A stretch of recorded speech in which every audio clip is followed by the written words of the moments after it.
जो भारत आज से 10 वर्ष पहले दुनिया की 10वीं 11वीं बड़ी अर्थव्यवस्था थी, आज वह 5वीं बड़ी अर्थव्यवस्था बन चुका है। अगले 3 वर्ष के अंदर भारत दुनिया की 3री बड़ी अर्थव्यवस्था बनेगा।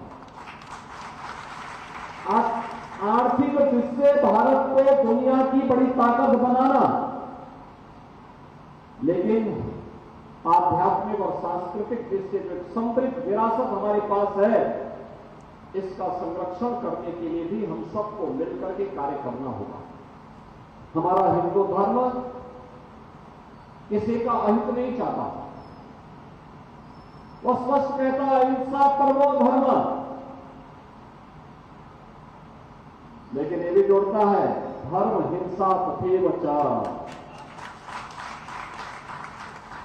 यानी अहिंसा परम धर्म है, लेकिन अगर राष्ट्र की रक्षा करने के लिए, धर्म की रक्षा करने के लिए, निर्दोष लोगों को बचाने के लिए हिंसा करनी पड़े तो धर्म सम्मत मान्य है। और यह आह्वान भारत का शास्त्र करता है, और यही आह्वान स्वामी प्रणवानंद जी ने भारत सेवाश्रम संघ की स्थापना के समय कहा था, किया था कि अहिंसा परमो धर्म, जो हमारा पहला पक्ष है, जो पक्ष कहता है हम सेवा के कार्य के साथ जुड़े, दीन दुखियों की सेवा के लिए अपना जीवन समर्पित करिए। सैकड़ों की संख्या में आए हुए सन्यासी इसके उदाहरण हैं। लेकिन अगर राष्ट्र की एकता और अखंडता को कोई चुनौती देगा, हमारे राष्ट्र की सीमाओं का कोई अतिक्रमण करेगा, तो फिर राष्ट्र की सुरक्षा के लिए, राष्ट्र की संप्रभुता के लिए, धर्म की सुरक्षा के लिए, हम लोग देश की रक्षा करने के लिए फिर धर्म सम्मत उस हिंसा के पक्षधर्मी हैं जो भारत की जनता को सुरक्षा प्रदान कर सके, भारत को एक भारत श्रेष्ठ भारत के रूप में रख सके।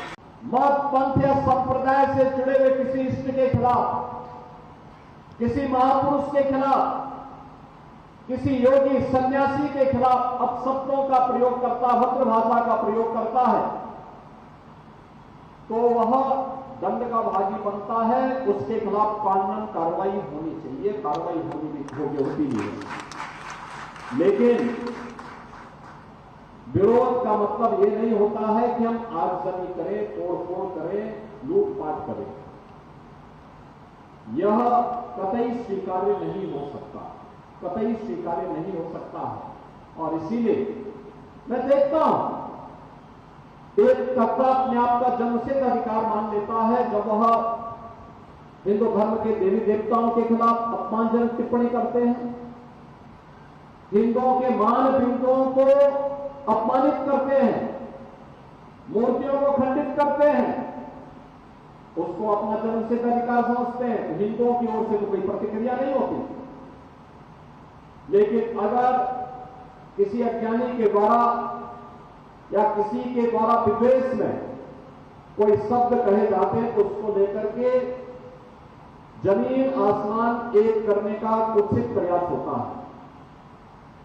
कानून को कोई हाथ में लेने का दुस्साहस न करे, और अगर कोई कानून को हाथ में लेने का दुस्साहस करेगा तो उसको कानून की गिरफ्त में आना ही होगा। कानून उनसे सख्ती से निपटने का काम भी करेगा जो कानून को अपने हाथ में लेकर के तोड़-फोड़ और अराजकता को बढ़ावा देगा। और फिक्र हमेशा मेरे साथ रहता है। भूषण ज्वेलर्स, अनमोल रिश्तों के लिए।